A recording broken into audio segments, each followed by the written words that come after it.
Banjir dengan ketinggian 30 cm hingga lebih dari 2 meter merendam sejumlah wilayah Jakarta dan Bekasi pada awal Maret 2025. Seperti di daerah Kebonpala, Jakarta Timur, lebih dari 100 rumah terendam banjir dan ratusan warga mengungsi di SDN 01 Kampung Melayu. Banjir menjadi hal yang biasa bagi warga Kebonpala karena kerap terjadi di awal atau akhir tahun. Namun hal ini tentu merugikan ekonomi warga karena mereka tak dapat beraktivitas dan mencari penghasilan. Belum lagi sejumlah risiko penyakit yang akan timbul akibat bencana banjir akan menyerang warga, seperti diare dan penyakit kulit.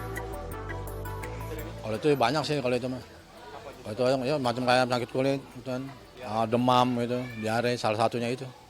Udah ya sekarang udah langganan terus, udah bukan tiap tahun lagi, tiap bulan udah banjir.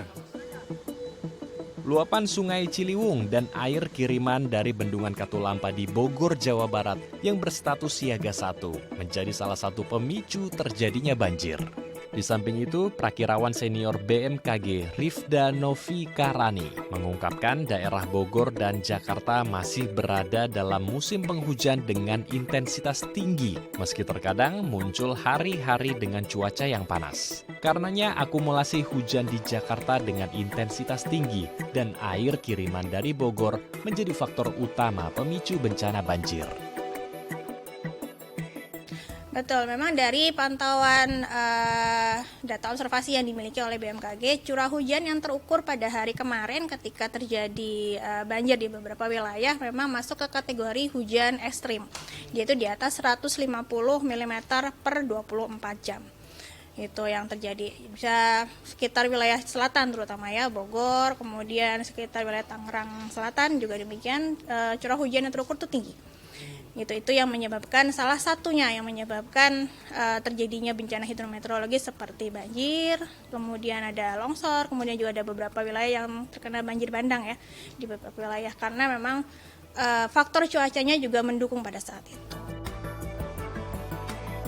Untuk meminimalisir risiko banjir dan tanah longsor, BMKG mengimbau agar warga membuat resapan air seperti memperbanyak menanam pohon atau tanaman, membuat lubang biopori, serta memperbaiki saluran air dan waduk, dan tidak membangun hunian di lereng yang sangat curam atau membangun rumah berdampingan dengan bantaran sungai.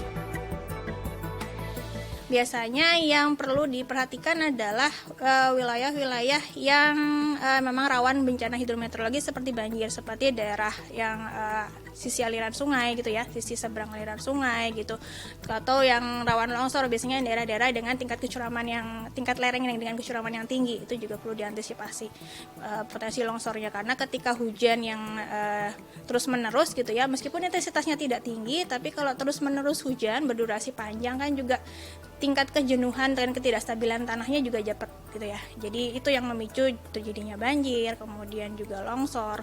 Apalagi juga bila digabung dengan lingkungan yang misalnya kan kalau wilayah itu perlu serapan yang baik gitu ya.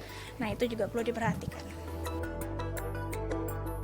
Selama musim penghujan, BMKG mengimbau warga agar mengikuti perkembangan informasi cuaca dari situs resmi BMKG, membersihkan saluran air, membersihkan drainase, menjaga lingkungan agar terhindar dari risiko bencana hidrometeorologi.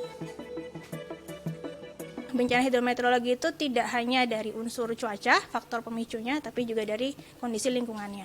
Jika lingkungannya tidak mendukung, misalnya daya serapannya juga tidak baik gitu ya, dan daerah yang memang sudah rawan bencana hidrometeorologi, misalnya daerah yang lereng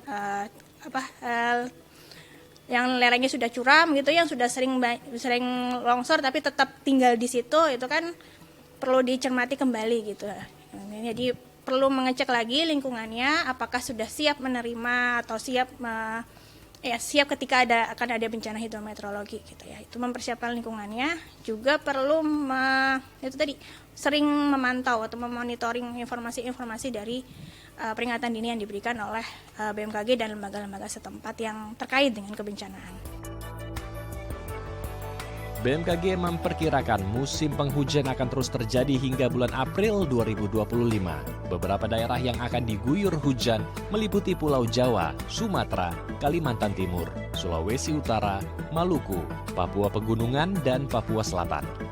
Endro Pakpahan, Febri Indra, Daai TV.